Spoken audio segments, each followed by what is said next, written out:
Episodio especial: la ley de calles y la suspensión de cultos en el Bajío, desde el Archivo Histórico Municipal de León. Tertulia Podcast y el Archivo Histórico presentan a la licenciada Laura Mónica López García, el doctor Luis Ernesto Camarillo Ramírez y al arquitecto Rodolfo Herrera Pérez. Buenas tardes.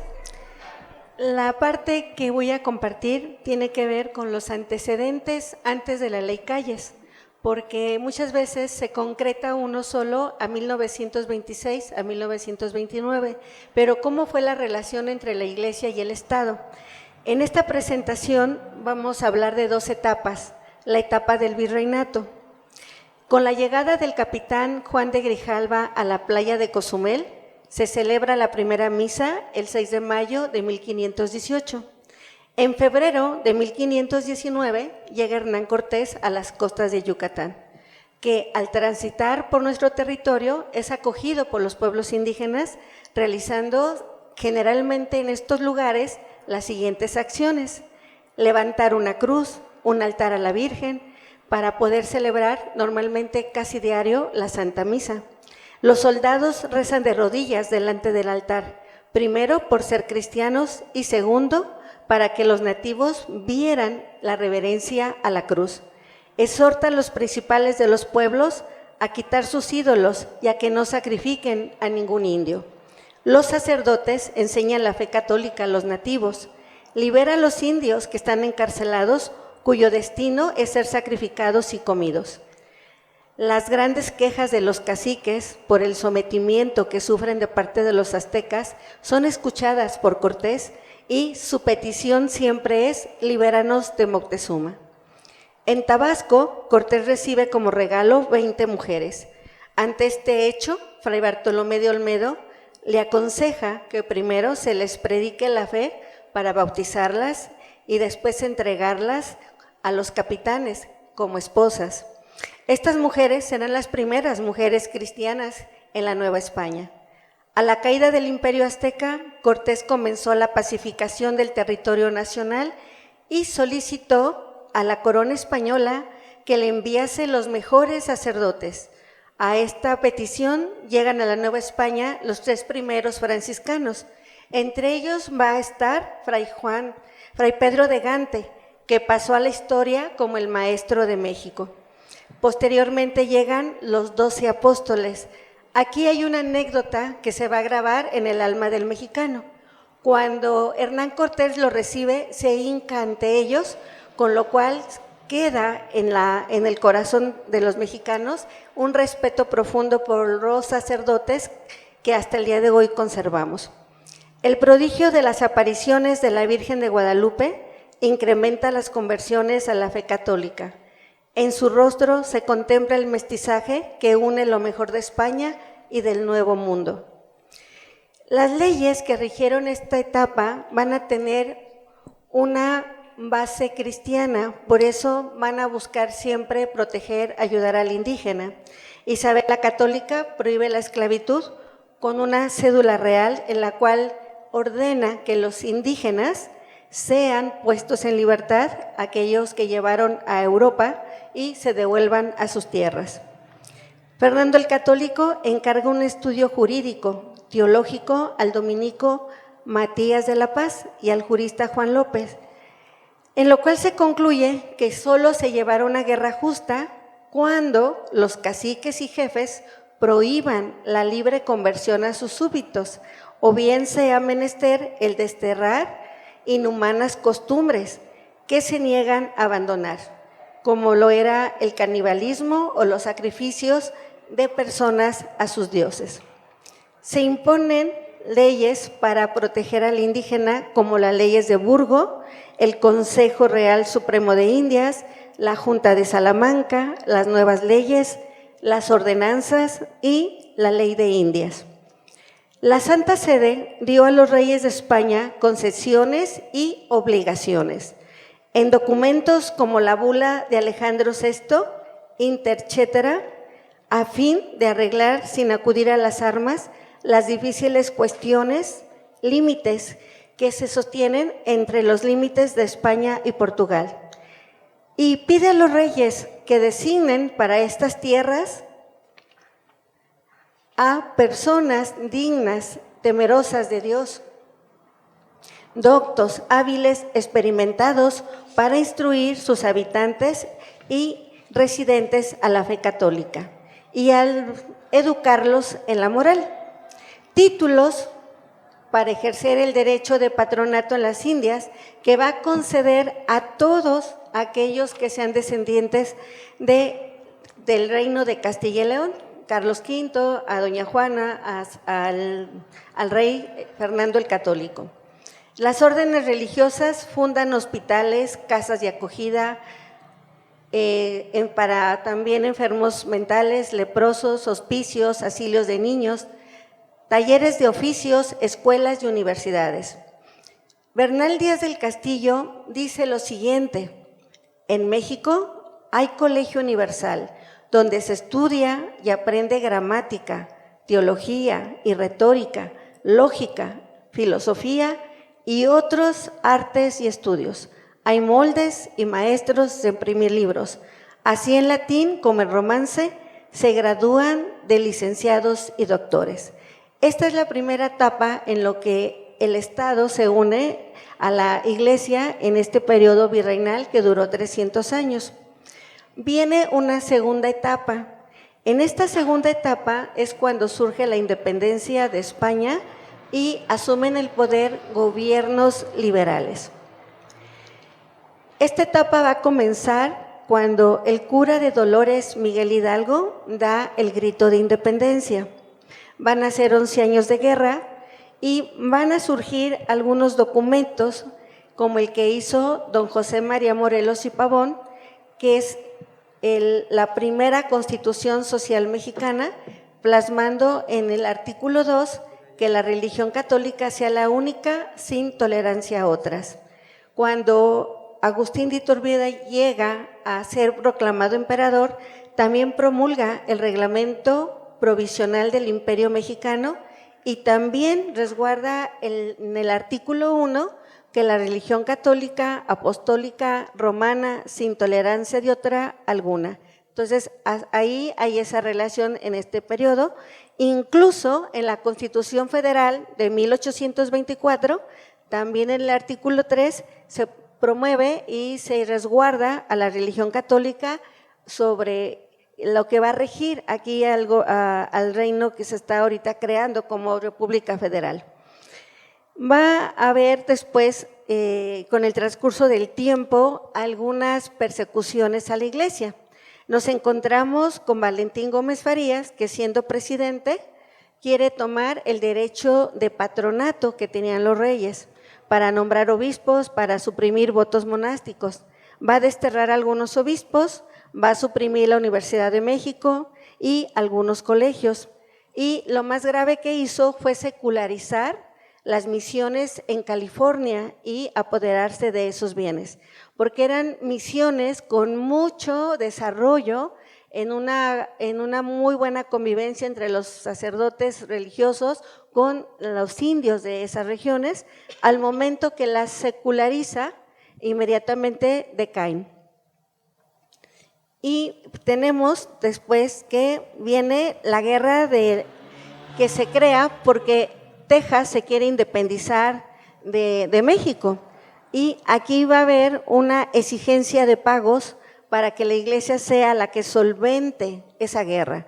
Sin más ni más, se le piden 2.400.000 pesos, bonos de 50,000, 60,000 pesos y ante esta situación, pues la Iglesia no puede proporcionar eso que le solicitan. Se llega incluso con Gómez Farías a hacer un préstamo a Londres, donde se pide que como hipoteca sean los bienes de la Iglesia. Y a esta petición se llama la ley de los 20 millones. Eso esperaban que la Iglesia proporcionara al gobierno. Ante estos desórdenes que ocasionó Gómez Farías, va a volver a retomar Santana su lugar de presidente, porque él lo estaba ejerciendo solamente como vicepresidente. Deroga esas leyes y empieza a negociar con las personas afectadas por lo que Farías había aplicado. Vamos a encontrar que Vicente Romero, que es el encargado de los negocios eclesiásticos en el gobierno de Santa Anna, prohíbe los contratos de compra y venta de bienes del clero. Posteriormente llega Benito Juárez, que promueve una ley en la cual van a quedar abolidos todos los fueros eclesiásticos y militares. Y ahí comienza lo que conocemos como la ley de reforma. Son varias leyes, como por ejemplo, cuando hace la ley Lerdo, que promueve la expropiación total de los bienes de la iglesia. Se suponía que estos bienes no tenían escrituras o alguien, digamos, como responsable de ellos, y entonces se podían expropiar. Y esto dio lugar a que ayuntamientos y pueblos de indios también perdieran sus bienes, despojaron a los indígenas con la ley Lerdo, ¿sí? Y Melchor Ocampo va a ser la ley Ocampo para que el matrimonio válido solamente sea el civil. Y aquí hay una anécdota que vale la pena conocer. Cuando el cubano Pedro Santacilia, secretario de Juárez, quiso casarse con su hija solamente por lo civil, Benito Juárez rechazó la proposición diciendo: mi hija es una joven decente y el matrimonio civil es un contrato de burdel, siendo que él promueve este tipo de leyes, ¿no? La Constitución Política de los Estados Unidos, que se va a realizar el 5 de febrero de 1857, va a ser elaborada por un congreso que va a tener un contenido fundamentalmente masónico, y de ahí que tenga 12 artículos que atacan los derechos de la Iglesia y sus prerrogativas. Lo interesante de esta Constitución es que cuando se realiza, se obliga a todo funcionario público y empleado de gobierno que tiene que jurarla, y aquellos que no lo hagan quedan fuera de su trabajo, o sea, van a perder su trabajo al no hacer el juramento. Y no se detuvo eso ahí, sino que también en estados como Guerrero se obligó a los sacerdotes con todo y que no eran servidores del gobierno, y al negarse ellos, pues fueron apresados. También en Zacatecas incluso se les amenazó de muerte. ¿Cuáles son los artículos que nos ponen en controversia a lo que anteriormente va a tener conflicto con la Iglesia? El artículo 3 habla de que la enseñanza es libre, que la ley determinará qué profesiones necesitan título para su ejercicio y con qué requisitos se debe despedir. El 13, nadie puede ser juzgado por leyes privativas, o sea, son los tribunales eclesiásticos y militares. En el artículo 56 y 27 prohíben el acceso a los diputados a tener un cargo público a las personas que son eclesiásticas. Y en el artículo 123, el Estado puede intervenir en las acciones, servicios religiosos. José María Iglesias va a promulgar la ley de obtenciones parroquiales para tener también el cobro de los servicios religiosos de la Iglesia, los cuales ya el gobierno es el que los va a proporcionar. Benito Juárez, posteriormente como presidente de la Suprema Corte de Justicia, cuando hay el levantamiento de Tacubaya, él se va a Guanajuato y ahí se promueve, se autoproclama como presidente de la República, y a partir de ahí ya no va a dejar el cargo. Y en esto comienza en Veracruz a aplicar las leyes de reforma, entre ellas la nacionalización de todos los bienes de la Iglesia. Siendo vencido el general Zuloaga y Miramón, porque Benito Juárez tuvo apoyo de Estados Unidos, va a entrar a la Ciudad de México y triunfante, y va a ser responsable a la Iglesia del plan de Tacubaya, y por esta razón le va a confiscar todos los bienes para que la Iglesia pague los gastos de guerra, ¿sí? Y al ir quitando estos lugares que la Iglesia tenía, sucede lo siguiente. Pueden buscar el libro que se llama México, Tierra de Volcanes, excelente documento, totalmente objetivo. En ese libro expresa lo siguiente: cayendo sobre colegios y escuelas, conventos, orfanatorios y hospitales, para echar a la calle a los religiosos, a los sacerdotes y a las monjas, y para robar y saquear, se dejó a los huérfanos sin quien los cuidase y a los ancianos enfermos sin protección ni atención. Bibliotecas de gran valor, libros, manuscritos fueron diseminados, estatuas preciosas de la iglesia depositadas en establos y se emplearon para hacer lumbre. Bastaron 100 días para acabar con tesoros, arte, que se pudo reunir en 300 años. E incluso se llegó al asesinato de algunos sacerdotes. Y en este momento de la historia va a llegar Maximiliano de Austria y la iglesia pensó que por ser príncipe católico tenía un aliado y no fue así. Él lo que hizo fue confirmar la confiscación de bienes que había hecho Juárez y por lo tanto todo siguió igual. Y exigió también algunas normas para que él pudiera intervenir también en los documentos de la iglesia que llegaban de Roma. Benito Juárez va a establecer ya su República Federal en el año de 1867 y a partir de ahí va a mandar el Supremo Estado laico. Lerdo de Tejada, como presidente, aplicó leyes penales anticlericales, desterró jesuitas y otras órdenes religiosas. Esto provocó motines y aquí fue cuando surgen las primeras personas que van a defender la fe en la iglesia. Se les va a llamar los religioneros porque su grito era ¡viva la religión! Y ya la muerte de Benito Juárez, que es cuando asume el poder Lerdo de Tejada y que sucede esto, entra en la historia Porfirio Díaz con un periodo de 31 años de gobierno.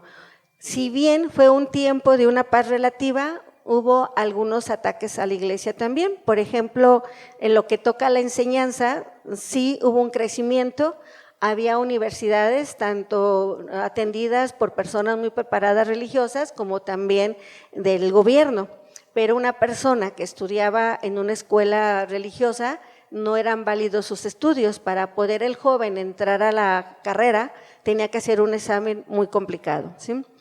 Pero sin embargo, su manera de empezar la relación con la iglesia fue muy favorable porque se pudieron realizar muchísimas cosas que ayudaron que la fe creciera de una manera excepcional en todo el país. Se pudieron realizar las semanas católicas, sociales, agrícolas, se realizaron también congresos, los congresos católicos, hubo este movimiento de los sindicatos católicos, todo eso se empezó a mover a partir de Porfirio Díaz. Y aquí hay una anécdota interesante también en la vida de Porfirio Díaz. Siendo él masón, su esposa se pone grave y ella le pide que quiere recibir los sacramentos, no estaban casados. Entonces, para poderlo recibir, él tuvo que abjurar la Constitución de 1857. ¿Por qué esta Constitución no es aprobada por la Iglesia? Porque se consideraba un pecado apoyar a quienes van a atacar a la Iglesia. Por eso él abjuró esa Constitución y se casó y su esposa pudo morir con los sacramentos. Pero después pues él siguió pues con sus actividades, de hecho formó la dieta donde reunió a la mayoría de masones, tuvo mucha fortaleza ahí de parte de ellos para conservar el poder. Con Francisco I. Madero va a llegar el 20 de noviembre la revolución y van a ser también unos años donde va a haber muchos grupos que van a empezar a surgir, lo que nosotros conocemos como los caudillos, Zapata, Villa, generales, todos ellos. Y en este caso van a empezar a haber pues ciertas atracos, acciones inapropiadas. Sin embargo, después de Madero, al llegar el general Victoriano Huerta, hay otro pequeño tiempo de pacificación. Incluso él, con su venia, se realiza un acto muy importante que es proclamar y reconocer a Jesucristo, Rey de México. Una ceremonia religiosa a la cual también participa el general de división, Eduardo Paz, llevando en la ceremonia la corona, y el general de Marina, don Ángel Ortiz, el cetro con el que se va a coronar la imagen del Sagrado Corazón de Jesús. Comienza la fundación de muchísimos organismos católicos, la Asociación de Damas Católicas, Centro de Estudiantes Católicos, se consagró el arzobispo de México, el país México, al Sagrado Corazón de Jesús. Se crean nuevas diócesis, se celebran concilios provinciales de los obispos, se organizan nuevos apostolados como la adoración nocturna y también surge el Partido Católico Nacional. Después de Venustiano Carranza, cuando él renuncia, viene un periodo muy, muy difícil en lo que toca a la persecución religiosa. El autor Félix nos va a decir lo siguiente: Venustiano Carranza, como jefe supremo, generó la Revolución Carrancista, que fue una orgía de sangre, un ciclón que barrió México de Sonora a Yucatán, en la cual los jefes militares parecía ser cuál podía ser el mayor daño, y sucedía de todo: asesinatos, violaciones, incluso a las religiosas, destruyeron templos, profanaciones, todo sucedió durante la Revolución Carrancista. Recuerden que se decía, carranciar es robar, vamos a la bola, que era como sabían que andar en estos grupos podían ellos pues tener beneficios económicos. Incluso se intentó poner leyes en diferentes lugares, como no celebrar misas de difuntos, no administrar el bautismo en las pilas bautismales, sino con las agua de las llaves. Algunos obispos se vieron obligados a abandonar el país, y hubo también que algunos sacerdotes fueron llevados a la frontera, a Estados Unidos. Tal como andaban, así los llevaron sin ningún recurso, y también se volvieron a exigir préstamos a la iglesia. Y hubo un detalle con el general Obregón. Le pide al Cabildo de Catedral en la Ciudad de México que le dé un préstamo de 500,000 pesos, pagadero en 5 días, cosa que pues no tenía la iglesia tal cantidad. Entonces maneja una estrategia diferente. Pide que vayan todos los sacerdotes al Palacio Nacional, en total fueron 157, y les dice que están presos y ahora lo que tienen que pagar son 500 pesos por persona. Entonces unos prefirieron quedarse y fue bajando la multa hasta 5 pesos. La Constitución del 5 de febrero de 1917, que también es fruto de Venustiano Carranza, va a plasmar otros artículos también más persecutorios a la iglesia. Continúa conservando la educación laica, el despojo total de los bienes de la iglesia, se va a expedir la ley agraria, con la cual se van a despojar a muchas personas de sus bienes, se va a empezar a ejecutar de una manera ya muy directa a muchos sacerdotes, tanto en el año de 1915, 16, 17, y aquí me gustaría compartirles un hecho de las siervas de Dios que se llama Josefa Parra y Colecta Méndez.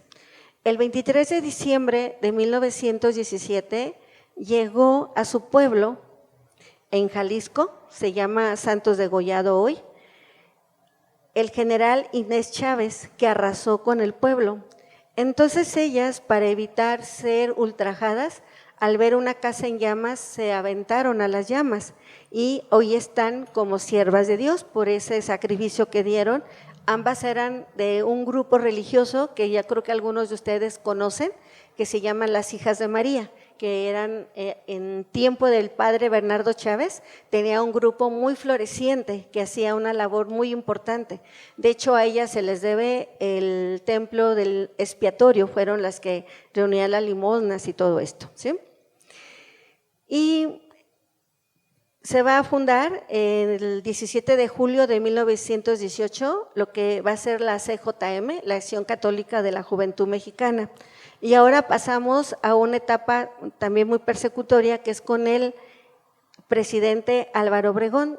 Él va a solapar a los socialistas, van a poner una bomba en el arzobispado de Guadalajara, una en Morelia, van a apuñalar y destrozar la imagen de la Virgen de Guadalupe.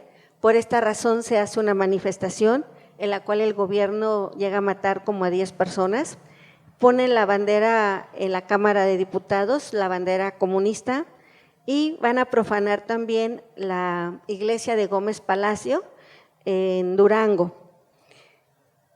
Aquí nos vamos a encontrar que comunistas del sindicato de inquilinos revolucionarios mataron a varios católicos simplemente por salir de misa. Comienza ese tipo de ataques.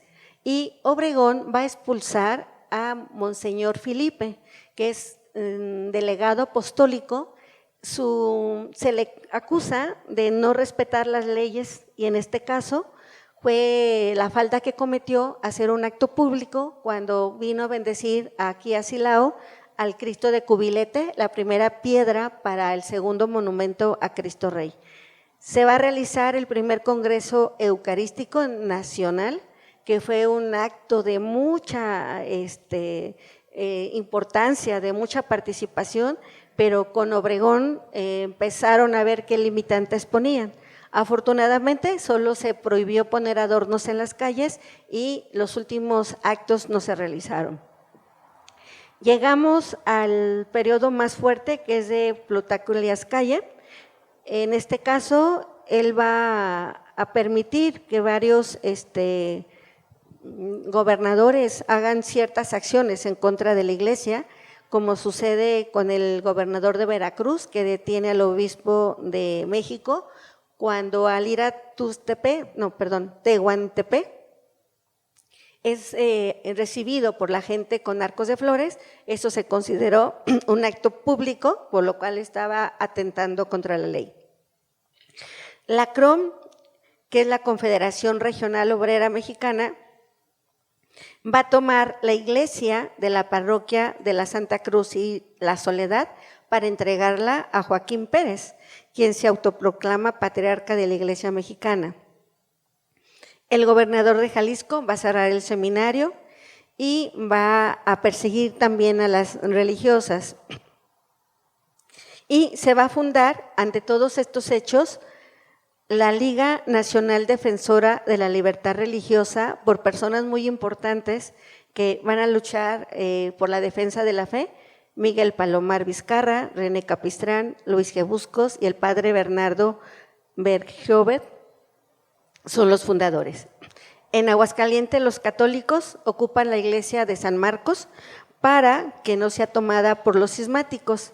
Y finalmente, ya para terminar, porque va a ser hasta antes de la ley Calles, lo que yo voy a compartir, se va a acusar a estos católicos de atentar contra la autoridad y van a ser detenidos. Se va a asesinar al padre Crescencio Aguilar por enseñar que no deberían los agraristas tomar las tierras que daba el gobierno, que se les quitaba a los hacendados. El gobernador de Tabasco, Garrido Canaval, va a exigir a los sacerdotes que para que ejerzan su ministerio deben de estar casados. Y se van a cerrar pues muchas escuelas. Se expulsa también en el periodo de Plutarco Elías Calles al otro delegado apostólico, Monseñor José Caruana. Y con esto termino para ceder la palabra. Agradecemos la amable ponencia de la licenciada Laura Mónica López García y continuamos con el doctor Luis Ernesto Camarillo Ramírez, si nos hace el favor. Gracias. En principio, pues mi agradecimiento a los organizadores de este conversatorio, así como a las autoridades del Archivo Histórico Municipal de León por hacer posible este acto en esta sede alterna, pero pues también igual de bella. En principio, me gustaría hacer un paréntesis que en casos como este es necesario. En principio, hay que decir que la historia no es una ciencia. Mas sí tiene un aparato crítico mediante el cual hacemos la reconstrucción del pasado, la heurística y la hermenéutica, que son las que nos permiten hacer un análisis sesudo a partir de los documentos en diversos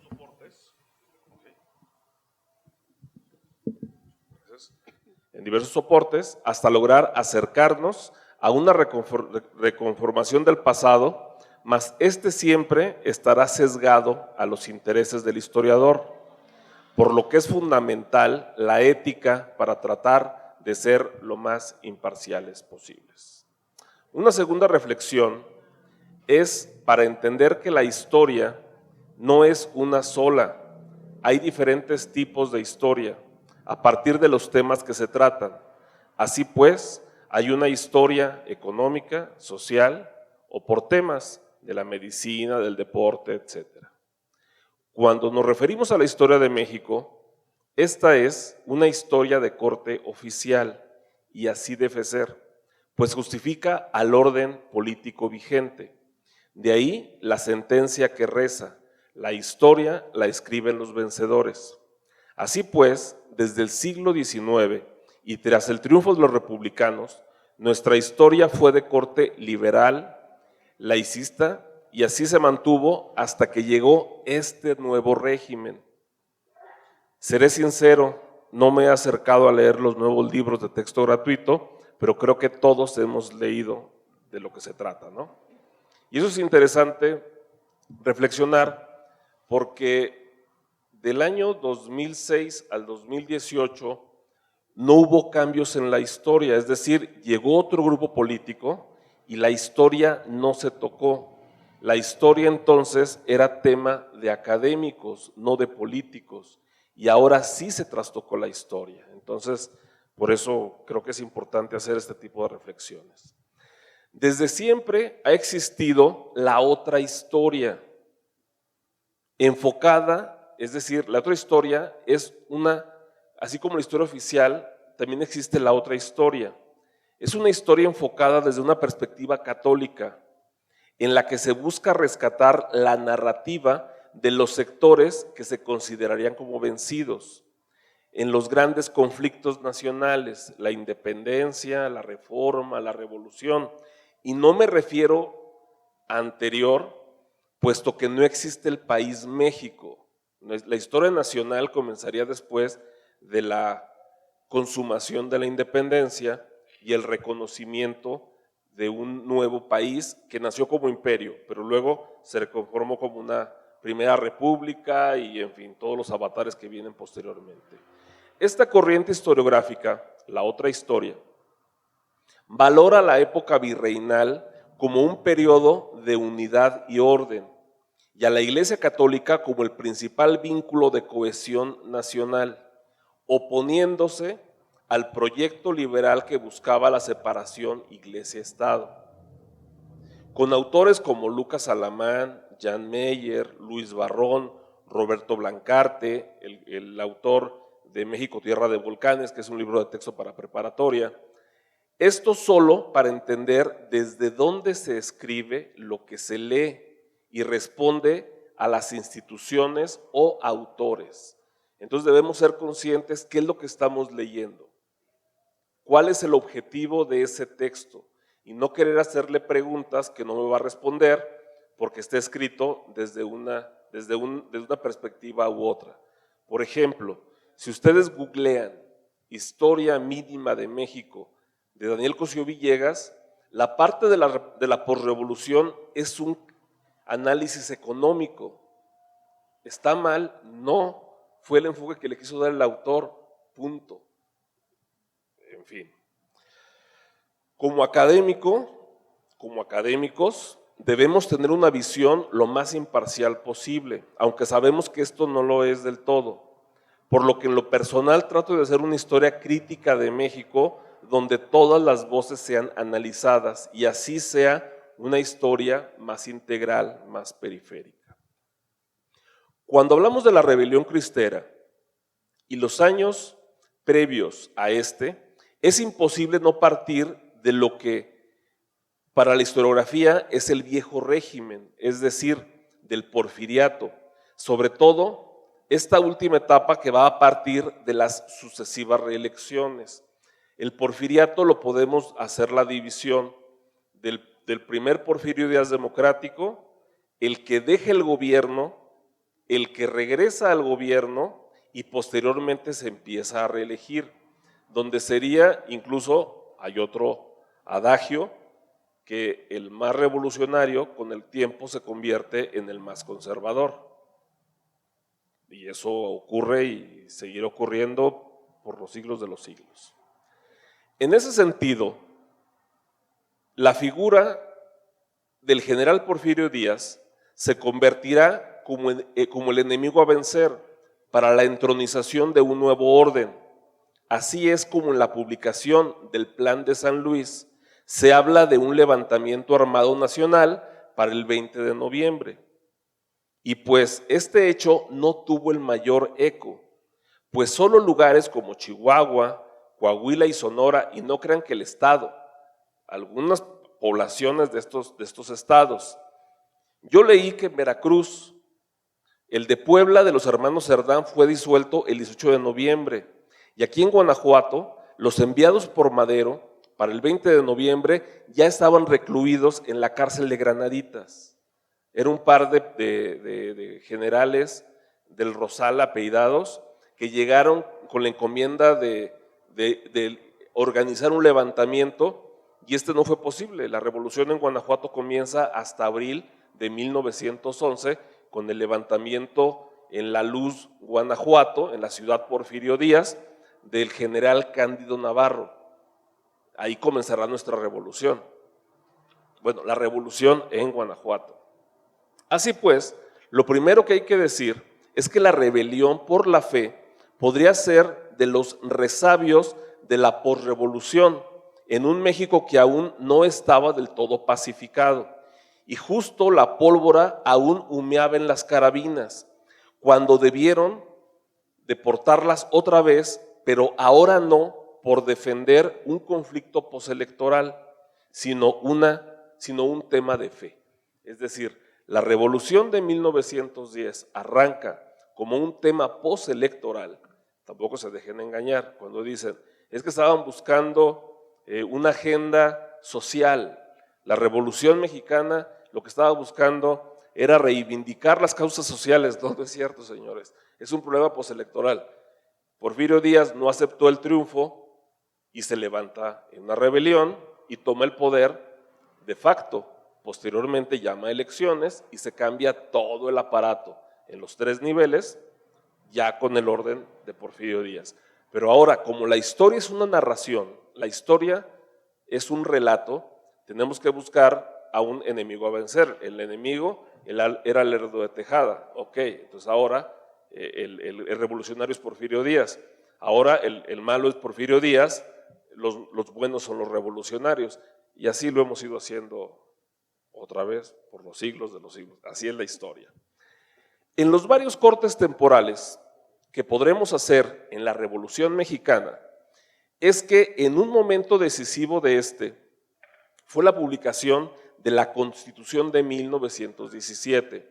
Y aquí hago un paréntesis, la revolución comenzó el 20 de noviembre de 1910.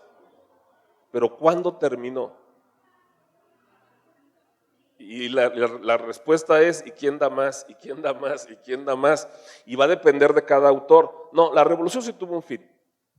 La revolución es un movimiento social y fenece cuando se cumple la demanda. ¿Cuál es la demanda? La renuncia del presidente. Incluso salió del país.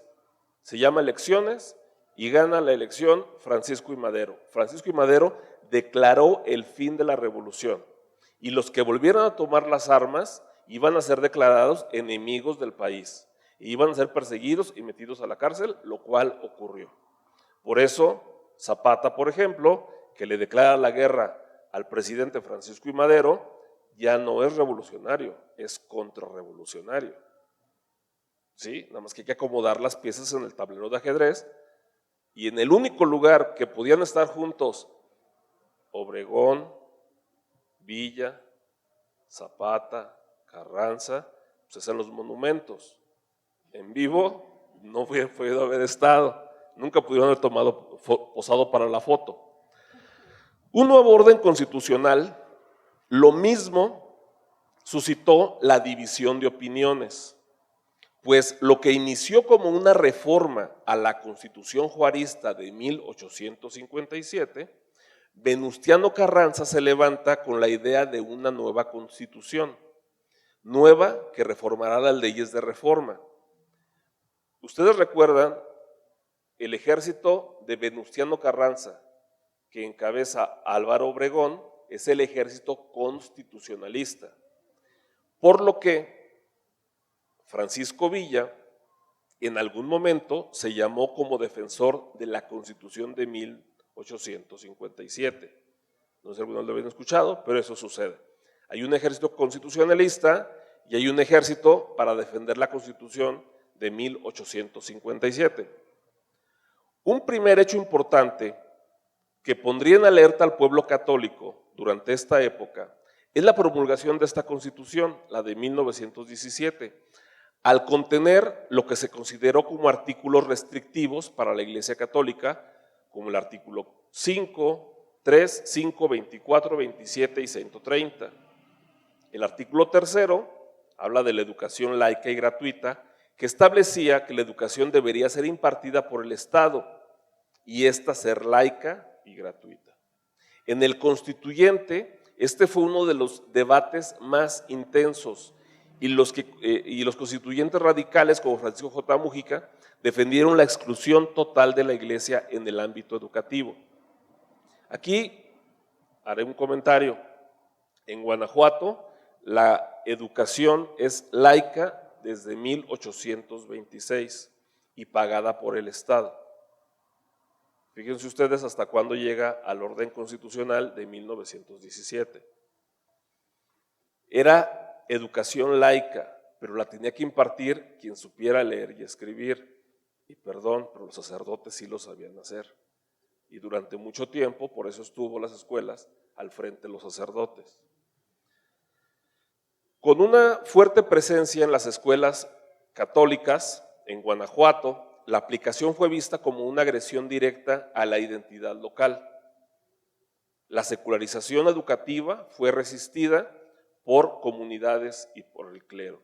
Me acuerdo un chiste, no sé si alguien aquí leyó a Ríos, yo sé que es una lectura no muy docta, pero ahí está, donde decía que Cuauhtémoc Cárdenas no estudió porque estudió en un colegio católico. Entonces, si la educación católica no existe en México, entonces Cuauhtémoc Cárdenas no estudió, él habría estudiado con los jesuitas. Entonces, y era su sobrino. Ríos es primo de Lázaro Cárdenas y Cuauhtémoc es su sobrino. El artículo 5 prohibía el trabajo obligatorio. En su contenido se prohíbe el trabajo forzado y los contratos que comprometían la libertad personal. En ese sentido, su relación con la Iglesia Católica indirectamente afecta a las órdenes religiosas que vivían bajo el voto de obediencia y clausura, aunque esto no fue un foco del conflicto religioso. El artículo 24 habla de la libertad de culto. Aquí se reconoce la libertad de creencias religiosas, pero al mismo tiempo limitó el culto público a condiciones que el Estado determinaría. Ahorita que la licenciada Mónica hablaba de la Constitución del 57, y les quiero comentar un caso de Guanajuato. Quien ha ido a Guanajuato verá que hay algunas esquinas ochavadas y algunos nichos. Entonces siempre decimos el Santo y Seña, el Callejón de Dolores. Ahí está la Virgen de los Dolores en la parte de arriba, por poner solo un ejemplo. Bueno, en la Constitución del 57, donde también se prohíbe el culto público, lo que sucedió es que se baja la imagen y se tapia el nicho. Ahorita está destapado y está la imagen. En León también encontramos, aquí en el centro, encontramos muchas imágenes de este tipo en algunas casas.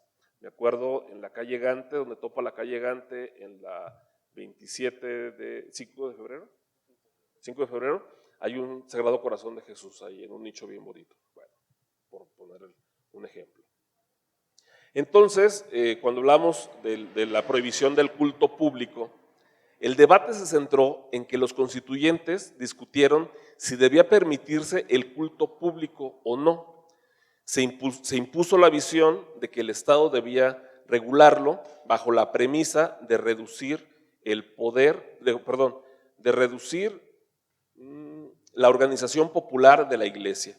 En general, esto fue visto como la restricción y una seria amenaza de las procesiones y fiestas patronales, expresiones comunitarias de la fe. Tuve la oportunidad de transcribir los libros de la Diputación Provincial de Guanajuato de 1824 a 1826. Se le dirigen cartas a la Diputación Provincial donde se les pregunta cómo se va a organizar la fiesta de la Semana Mayor. Se le pregunta al Congreso, ¿sí? Porque era tema, porque los que tenían el dinero de las cofradías, pues era también dinero, era parte del dinero público, entonces había que pedir ese tipo de autorizaciones.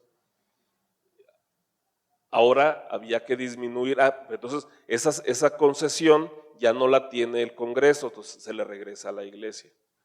Por eso es por lo que se creía que pues era una manera de reprimir este tipo de situaciones. El artículo 27, la propiedad de la tierra. El Estado se adjudicó el derecho de expropiar tierras por causa de utilidad pública, así como restringir la propiedad de las corporaciones religiosas. Con esto lo que se buscó fue evitar que la Iglesia acumulara bienes raíces como había ocurrido antes de las leyes de reforma, lo que ocasionó que en muchos lugares se enajenaran propiedades que estaban ligadas a las órdenes religiosas, lo que ocasionó conflictos por la secularización de los bienes. Yo creo que fue de lo que más caló.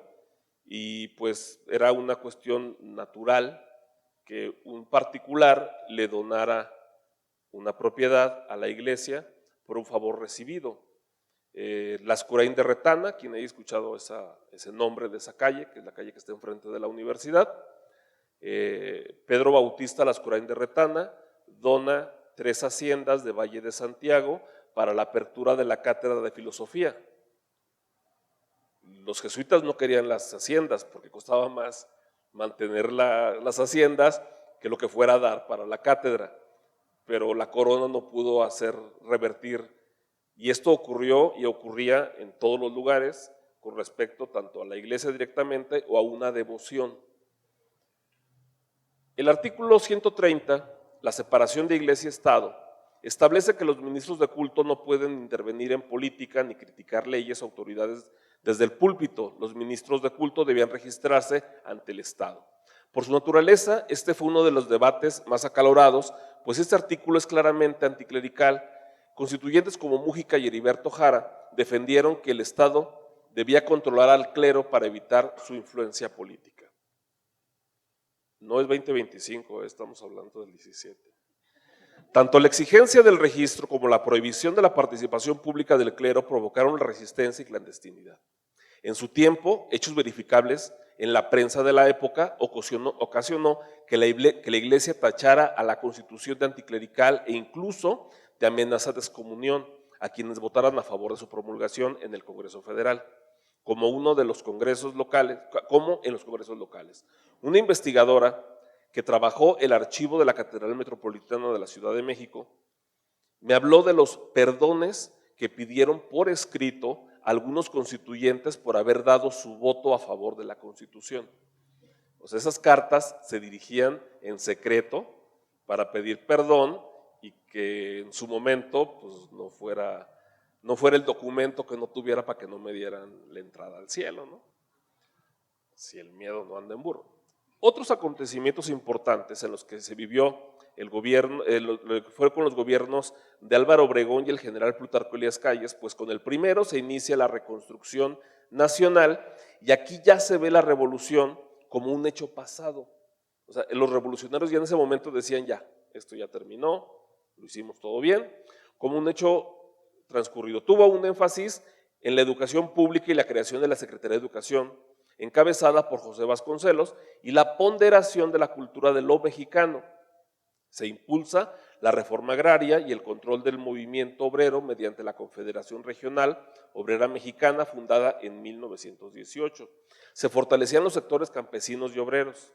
En el caso del general Plutarco Elías Calles, primero como secretario de Gobernación en el gobierno de Obregón del 20 al 23 y luego presidente en 1924, impuso un proyecto de Estado laico y moderno y centralizado, cuyas medidas detonaron el conflicto con la Iglesia Católica al radicalizar la aplicación de la Constitución, y se sintió más un Estado donde la Iglesia Católica mantenía una fuerte presencia cultural, social, educativa y sobre todo es muy simbólica.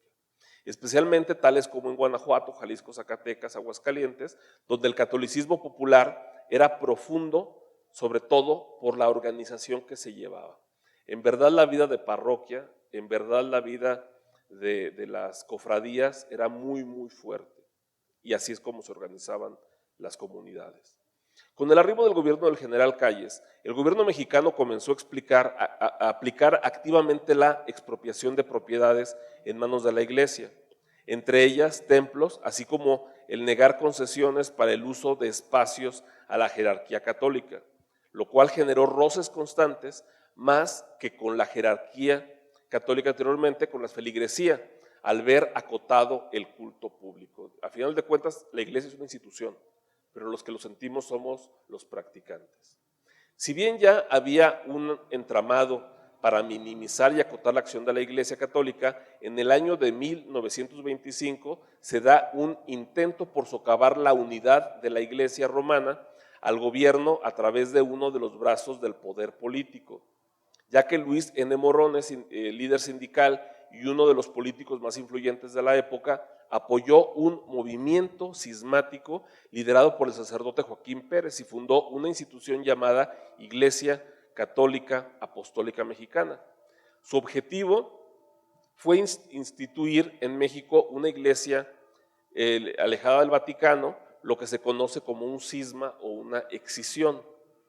Este movimiento fracasó en su objetivo de dividir a la feligresía, mas sí mostró la intención del gobierno de intervenir directamente en asuntos eclesiásticos. Entonces, que era dividir, separar la iglesia de los asuntos del Estado, o era que el Estado tuviera su propia iglesia. Una respuesta a estas medidas y acciones restrictivas del gobierno fue la organización social, este caso el pueblo católico, que comenzó con movilizaciones, entre otras la fundación de la Liga Nacional para la Defensa de la Libertad Religiosa, que se fundó en marzo de 1925 e integró a la Unión de las Damas Católicas, a los Caballeros de Colón, entre otras asociaciones. Su objetivo fue defender la libertad religiosa y las libertades que de ellos se derivan. Muy importante, es la libertad religiosa, pero luego hay otras libertades que están aparejadas a estas y todas ellas habían sido socavadas. Esta estructura estaba estructurada en un comité directivo y subcomités regionales y delegaciones más pequeñas. La Liga orquestó acciones de resistencia civil pacífica como boicot comerciales y de transporte. Entonces, como parte de la respuesta a estos actos restrictivos e intrusivos del gobierno, la fundación de la Liga de la Defensa de la Libertad Religiosa debe ser vista como otro de los hechos históricos previos a la promulgación de la Ley Calles, así como la acción ejercida por los obispos mexicanos al negarse a desconocer la promulgación de la ley, así como la publicación de una primera carta episcopal colectiva fechada en abril de 1926. Y fue en respuesta a las leyes restrictivas que se estaban aplicando a la iglesia y a la feligresía.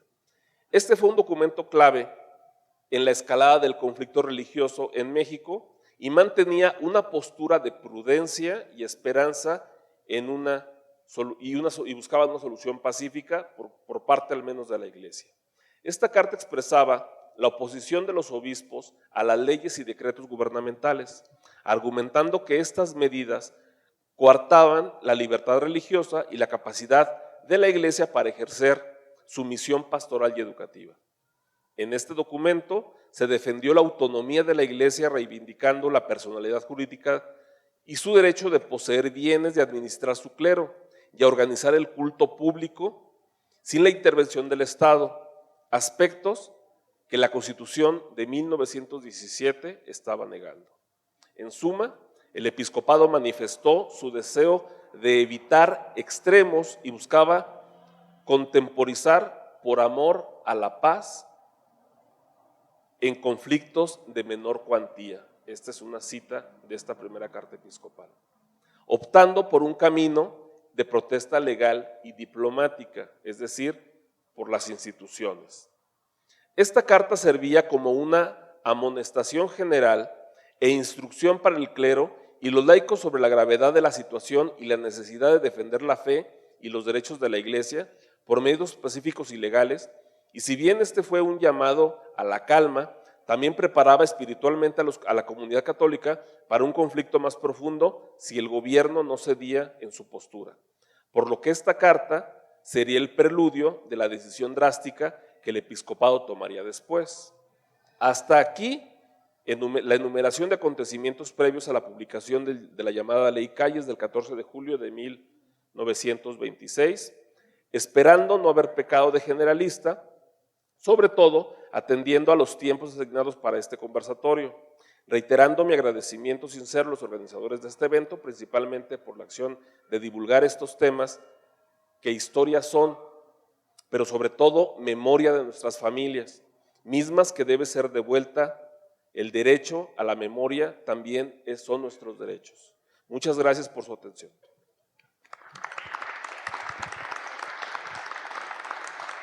Agradecemos las palabras del doctor Ernesto Camarillo y enseguida le damos la intervención al arquitecto Rodolfo Herrera Pérez. ¿Cómo están? Ya los dejaron pensando entre el gobierno y la iglesia, ¿verdad? Bueno, pues agradezco mucho, licenciada Mónica, licenciado Camarillo, sus intervenciones y pues voy a tratar de hacer un poquito de énfasis en lo que pasó aquí en León, porque ellos nos dieron dos visiones muy grandes a nivel nacional, pero ¿qué pasó aquí en León? Y yo creo que la historia pues nos cuenta la versión oficial, la que viene en los libros, pero a nivel grande. Y queremos saber qué pasó aquí. Estamos en un lugar muy interesante que agradecemos a los padres del Inmaculado Corazón de María, los padres claretianos que nos hayan permitido, porque ahorita les voy a mencionar por qué elegimos este lugar. Gracias por subir el sonido. Bueno, me voy a permitir retomar lo que dice el licenciado Camarillo del artículo 130 de la Constitución. Pero para eso voy a iniciar con algo un poquito antes. Me voy a convertir en el abogado del diablo, con el perdón del Padre. Porque el año pasado el Archivo Histórico publicó un libro que se llama La suspensión de cultos en León. Yo me di a la tarea de investigar qué pasó aquí en la ciudad en la época de la suspensión de cultos, en la Guerra Cristera. Y hay un capítulo que inicio dedicado precisamente al gobierno y precisamente a Plutarco Elías Calles, porque yo tenía la idea, bueno, ¿y por qué tanto se le acusa y tanto se le ve como el demonio y que los que van a morir te damos el saludo? Y bueno, y por eso es la historia, por eso hay que adentrarnos en la historia, leer, buscar los libros. Sí, es muy bueno escuchar los ponentes y los conversatorios y todo, pero hay que buscar otros libros y otros documentos y otros periódicos. Y entonces yo me hacía la pregunta, bueno, ¿y por qué Plutarco Elías Calles tomó esta decisión? Cuando otros presidentes pues simplemente se pasaron de largo el artículo 130 y otros artículos de la Constitución. Y entonces me doy cuenta de que él venía del norte, él era maestro y en el pueblito donde él daba clases se enfrentó a una situación, la iglesia es una institución y también hay que partir de que las instituciones, tanto el gobierno, la iglesia y otros organismos, pues están integrados por personas. Y las personas, no todos somos ni tan buenos que no pequemos, ni somos tan pecadores que no podamos llegar al cielo. Y entonces me doy cuenta de que él dice cuando se lanza como candidato a la presidencia, que él va a buscar la manera de suprimir los abusos que algunos sacerdotes en las parroquias cometían contra la gente pobre, contra la gente que tenía poca educación y que de eso se valían para, pues, casi esclavizarlos. Esa era su premisa. Viene aquí a León y ese es su discurso que da a los leoneses. Incluso hay un periódico allí del Archivo Histórico donde hay un articulito de 3 parrafitos donde Plutarco Elías Calles visita la ciudad como candidato y hace ese comentario, que cuando él llegue al gobierno como presidente va a suprimir esos abusos que algunos sacerdotes cometían con la clase trabajadora. Y bueno, llega como presidente. Es un periodo de 1924 a 1928, son 4 años en ese tiempo, y el 14 de junio de 1926 pues proclama la mencionada Ley Calles. Allí en ese libro yo la transcribo completa para que los lectores puedan conocerla de primera mano, cuáles son las condiciones que él pone para hacer válido el artículo 130 de la Constitución de 1917. Pero me voy a basar nada más en 3 cosas que dice. Una es que para ejercer cualquier ministerio de la iglesia se debe ser mexicano por nacimiento. La educación debe ser laica y la disolución de conventos.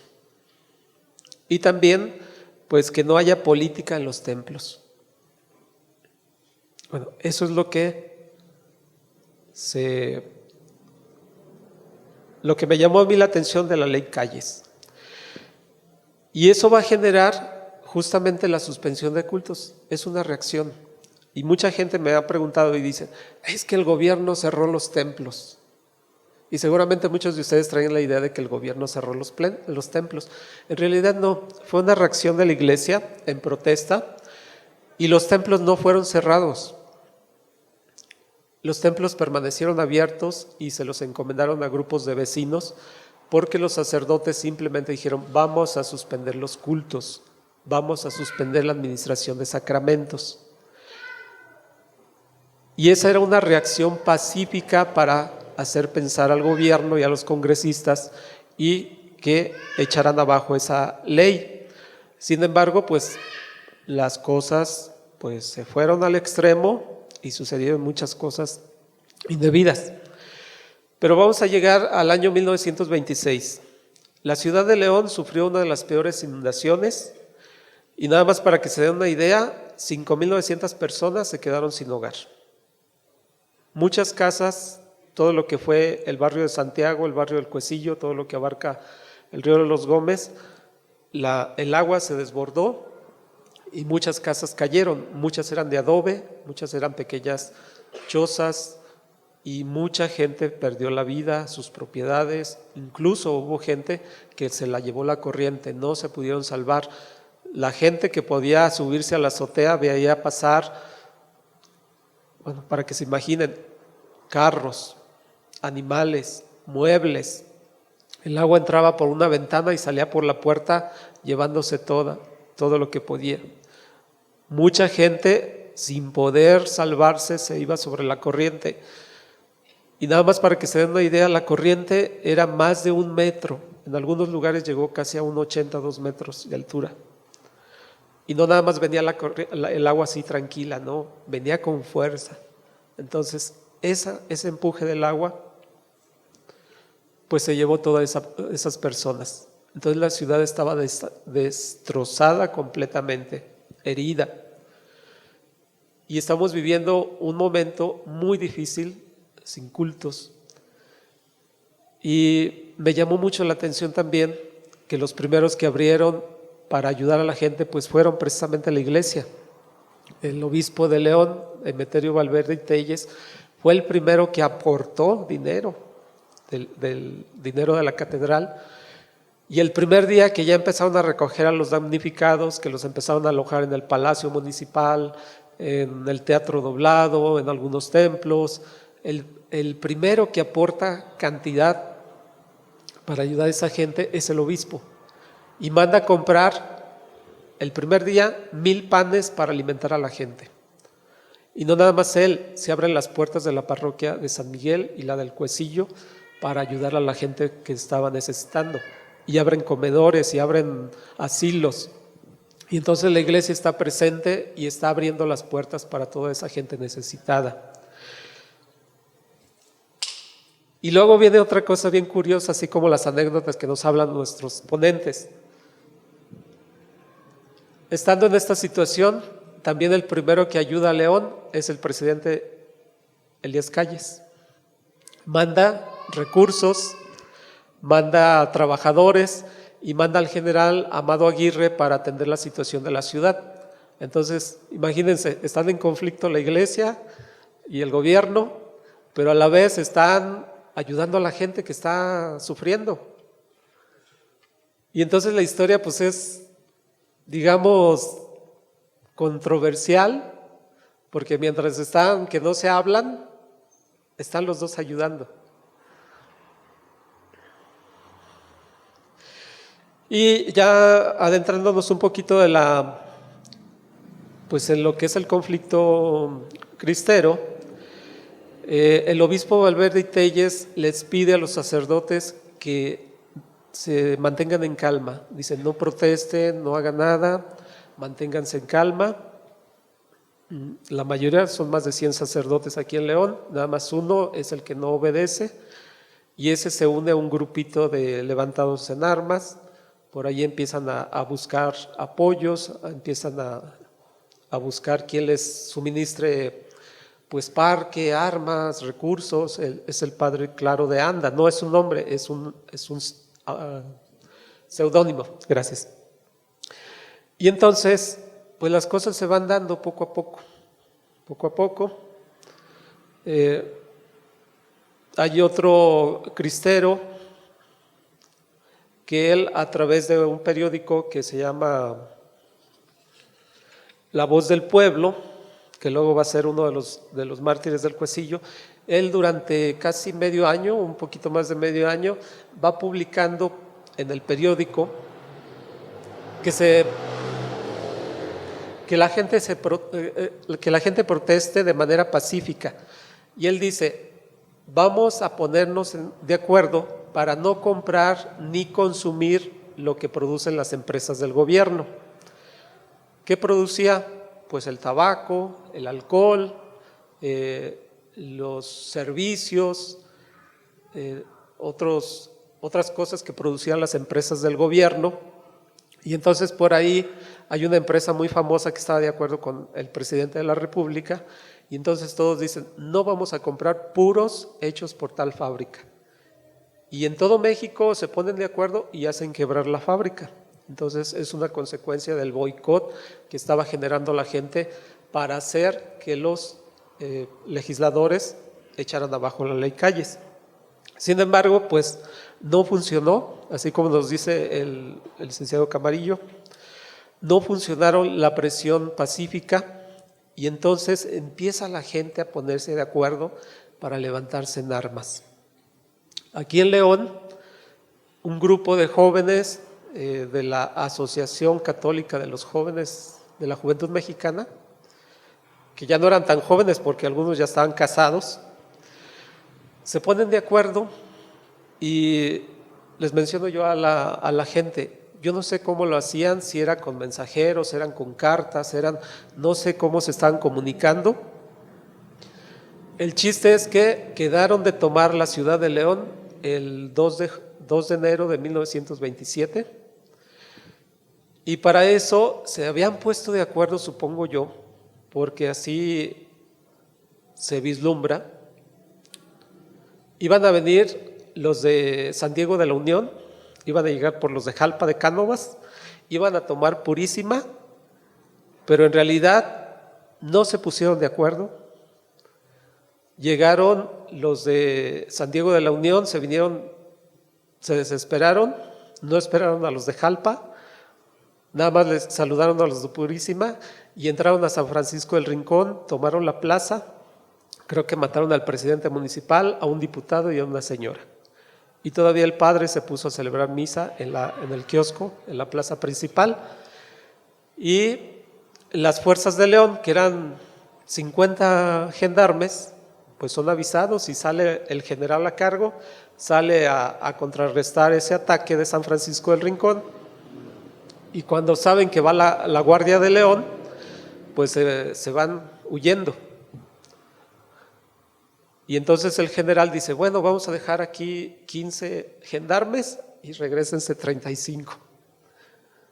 Entonces cuando llegan aquí, el día 2 en la tarde, piensan los cristeros que estaban allá en el norte, sobre todo en Otates, en Ibarrilla, por allá en la sierra, escondidos, piensan que ya León ya está tomado por los del Cuecillo y que ya tomaron la presidencia, y entonces entran y acaban de llegar las fuerzas de San Francisco. Entonces en un ataque al grito de Viva Cristo Rey, pues son atacados, son sorprendidos ahí en el cuartel que justamente está aquí en el Boulevard López Mateos, que es la escuela ETI número 1.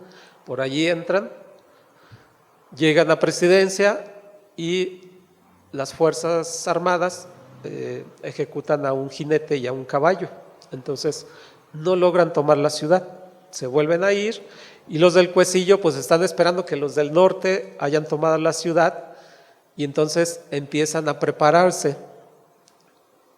Pero hubo un soplón, los delata, la policía los toma presos, los juzgan y pues según la versión del padre Daniel Pérez, pues son ordenados la ejecución, que en el lugar donde son aprendidos, ahí en La Brisa, los policías dice él que son policías, que son gendarmes, que tenían la orden de que los soltaran y al momento que empezaran a correr tenían que gritar Viva Cristo Rey y entonces descargar el arma para matarlos, para decir que pues los mataron porque estaban alterando el orden público. Eso fue el 3 de enero de 1927. Y bueno, ya empieza por ahí el conflicto, ya el obispo se ve preocupado, se va a San Antonio, Texas, se lleva a los seminaristas, muchos padres lo siguen, otros padres se quedan aquí, se esconden, algunos cuentan sus anécdotas, algunos se tienen que vestir de mujeres para pasar entre los soldados, otros se visten de vendedores, de músicos errantes, y entonces eso facilita que ellos puedan impartir los sacramentos de manera clandestina a la gente que se los pedía, sobre todo a las comunidades rurales. Y ahora vamos a ver por qué es importante que estemos aquí este día. En los primeros días del año de 1927, los cristeros de allá de Jalisco, porque también dejen decirles otra anécdota, mientras que el obispo Emeterio Valverde y Telles pedía que todos estuvieran en calma, tranquilos, el arzobispo de Guadalajara decía que no, que se levantaran en armas porque los de Jalisco sí podían. Y entonces allá, cerca de Guadalajara, pues habían descarrilado un tren y en el kilómetro 491, en una comunidad que se llama San Joaquín, pues atacaron al tren del general Amarillas. Y bueno, pues imagínense un tren de un general que, por cierto, no quería a los de León porque en una visita que vino a la ciudad la gente no lo recibió con tan buen gusto, entonces se fue enojado con los de León. Y entonces, pues resulta de que de manera clandestina estaba aquí un padre, déjenme ver dónde está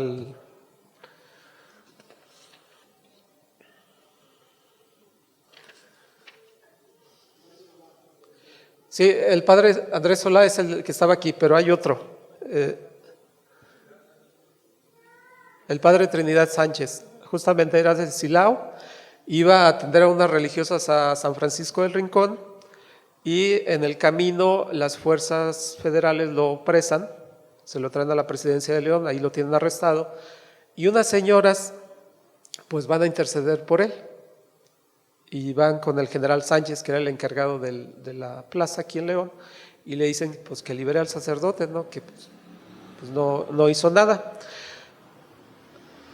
El general no la recibió de muy buena gana, pero las dejó libres, no les dijo nada, pero sí mandó a la policía secreta y les dijo, sigan esas beatas, a ver a dónde se meten. Entonces, pues lo hicieron con mucho cuidado y resulta que se vinieron a una casa que estaba aquí enfrente de este templo, aquí seguramente donde está el estacionamiento aquí enfrente, que era de las hermanas señoritas Alba. Ahí estaba escondido el padre Andrés Solá, padre claretiano, que oficiaba aquí en este templo, y estaba con otro señor, Leonardo, que era un comerciante que trabajaba en una tienda, era de Encarnación de Díaz, conocida como La Chona. Entonces, llegan las señoras, se meten a la casa, llegan los de la policía secreta, se meten unos jóvenes y les dicen que qué quieren, y dicen, venimos siguiendo unas señoras y queremos entrar a la casa. Entonces los muchachos pues empiezan a discutir con ellos, ven que hay resistencia, entonces se meten y encuentran a Leonardo todavía orando, dando gracias porque acababa de recibir la comunión. Y le dicen, ¿usted es sacerdote? Dice, no, yo no soy sacerdote. Dice, entonces, ¿por qué está rezando? No, dice, yo no soy sacerdote, soy comerciante. Entonces empiezan a buscar, sale el padre Andrés Solá, que acababa de oficiar la misa, pero ya se había cambiado. Y entonces le preguntan, ¿usted es sacerdote? Dice, no soy sacerdote. Vuelven a buscar, y en una maleta del padre encuentran una fotografía del padre dándole la comunión a una niña. Y dicen, ¿qué hubo? Aquí está la prueba, usted es sacerdote. Se lo llevan a la presidencia, lo juntan con el padre Leonardo, y ahí también el padre Daniel Pérez nos dice que fueron juzgados, le hablan al general Daniel Sánchez, le habla al general Amarillas y le dice que qué hace con esos 3 personas. Y le dice, ¿sabes qué? Mándalos fusilar. Y seguramente ellos son los que me atacaron el tren cuando iba por San Joaquín. Entonces, me los mandas a San Joaquín y ahí me los vas a fusilar. Ese fue el día 25 de abril de 1927. Salen en la noche, llegan en la madrugada a San Joaquín. A las 8:30 los meten a los 3 en un charco de chapopote y allí los fusilan. Dice la crónica que todavía el padre Andrés Solá hasta el mediodía estuvo con vida, pidió pues que le avisaran a su mamá y dio bendiciones y bueno, muchas cosas. Está muy interesante ese momento, ese pasaje. Y la orden también era que los cuerpos fueran incendiados, incinerados. Los trabajadores no atienden la orden, los sacan del chapopote, los sepultan y cuando ya se van las fuerzas federales, viene gente de Lagos, los vuelven a deshumar, se los llevan a Lagos y en el camino mucha gente sabe que ya son mártires y los van acompañando hasta llegar al panteón municipal. Entonces, por eso les digo, es importante este lugar porque aquí tenemos parte de esas reliquias o de esos cuerpos. El Padre Solá de los mártires de San Joaquín, cuando gusten venir por el lado de la puerta, a su derecha, ahí están pues ese testimonio de fe y de entrega. Y bueno, eso es algo importante que tiene este lugar y que tenemos aquí en León. Pero hubo otros mártires Está, por ejemplo, Florentino Álvarez Medina, el 7 de agosto de 1927. Él era presidente de la Confederación Diocesana del Trabajo. Tenemos a J. Isabel Salinas, es el padre Claro de Anda. Bueno, se lo voy a dejar al final porque fue el final que ejecutaron. A José María Muñoz, de los Altos de Jalisco. A J. Luz Vilches, que era un obrero de León, que ellos fueron ejecutados el 16 de marzo de 1928. Viviano Martínez, que era un albañil de San Miguel, que él se había quedado a cargo de cuidar el templo, y llegaron las fuerzas federales y le dijeron, ¿usted es el encargado? Dijo, sí, yo soy el que cuida aquí el templo. Ah, entonces usted tiene el dinero, ¿verdad? Denos el dinero. Él se negó y fue ejecutado, se lo trajeron aquí hasta el santuario de Guadalupe, y a medida que iba caminando lo iban piqueteando con la bayoneta. Tiempo después, la gente de San Miguel comentó que efectivamente sí, él tenía guardado el dinero, y con eso se compró lo que es el reloj que está ahorita en la parroquia.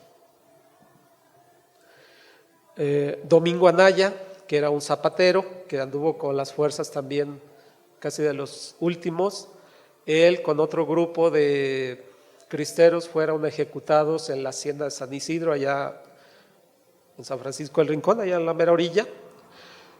Hay dos versiones, una que para sacarlos del templo donde se habían refugiado, les aventaron gas lacrimógeno del gobierno, y otros dicen que simplemente les quemaron chiles secos en la puerta para que se escaparan. Y al final, pues los ejecutan y ponen los cuerpos en un arroyo ahí cerca de la hacienda. Cecilio Cervantes, del rancho El Huizache, y el padre J. Isabel Salinas, que era el padre Claro de Anda. Él fue el único sacerdote que se unió a las fuerzas en protesta, a pesar de que el obispo le pidió que no lo hiciera, pero él sí decidió, y pues durante mucho tiempo estuvo enfrentando a las tropas federales hasta que lo mataron allá cerca de Otates, por allá, por el norte. Incluso aparecen los informes de gobierno. El Estado pues lo estuvo buscando porque, imagínense, no los buscaban porque fueran sacerdotes, los buscaban porque habían atacado al gobierno, los atacaban como delincuentes. Entonces, también es importante saberlo porque muchas veces confundimos las cosas y decimos, es que el gobierno mataba a los sacerdotes. No, en un principio no se mataba a los sacerdotes por esa causa. Se persiguió a los que se levantaron en armas. Y entonces, por eso, les vuelvo a repetir, por eso hay que leer, hay que buscar otras fuentes. Yo reconozco que la iglesia y los sacerdotes hacen mucho bien y que nos han dejado mucho bien, sobre todo en la ciudad de León. Tenemos órdenes religiosas que nos han heredado muchas cosas buenas, pero también, como dijo Cristo en el Evangelio, pues cuando le llevan aquel denario, ¿sí se acuerdan de ese pasaje? ¿Qué dice?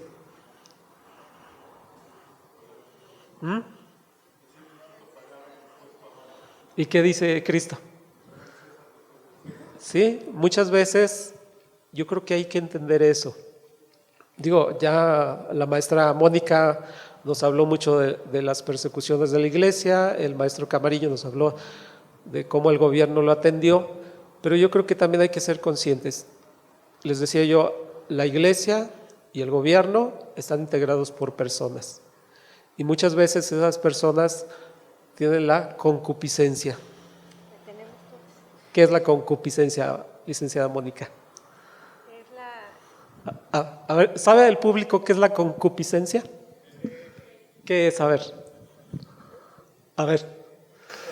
Es como nuestra pues, debilidad que tenemos los humanos por el pecado original. O sea, que estamos sometidos a nuestras pasiones, a lo que nuestra carne, nuestro cuerpo. Sí, estamos sometidos a que podemos caer en tentación.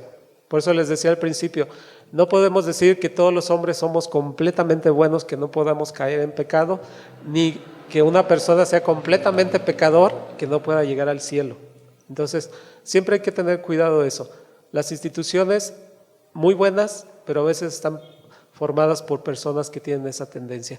Entonces, todo esto pues nos sirve para valorar la historia, nuestra ciudad, lo que tenemos, y yo creo que algo bien importante que nos dejó toda esta situación es que ahorita podemos estar aquí bien tranquilos hablando de religión en un lugar de la iglesia,